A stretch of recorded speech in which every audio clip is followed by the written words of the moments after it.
มีความสมัครสมานสามัคคีเป็นอันหนึ่งอันเดียวกันเมื่อเช้าได้ยินปุญญาบาตมันประกาศในมาซอยบุญซอยการซอยงานก็ได้อนุโมทนาบุญน้ำกันคนละเล็กคนละหน่อยคนละใหม่คนละมือให้ได้เป็นบุญเป็นกุศลนอกบนวานสุขาสังฆสัตย์สามัคคีความพร้อมเพรียงแห่งหมู่คณะนำมาซึ่งความทุกข์บนวานทั้งบ้านทั้งวัดทั้งโรงเรียนทั้งราชการวัดจะดีมีหลักฐานก็บ้านช่วยบ้านช่วยได้หมดนี่ใส่บ้านกับวัดช่วยคนไทยขัดกันก็ปัญหาทั้งสองทางในว่าของอนุโมทนาพี่น้องชาวบ้านสองทางทุกท่านทุกคนที่ว่าเรียนฝ่ายมันเหลียวได้ไหม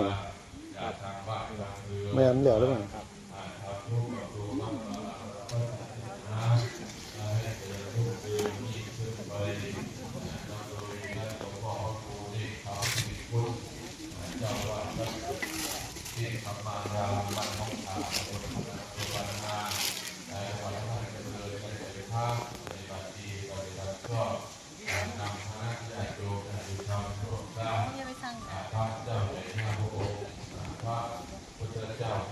สร้างหลายสายได้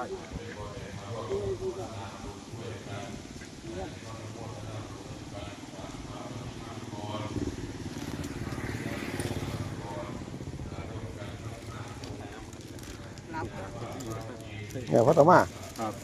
ได้2 มื้อเดียวโอ้ยร้องแล้วบอกว่าเหตุ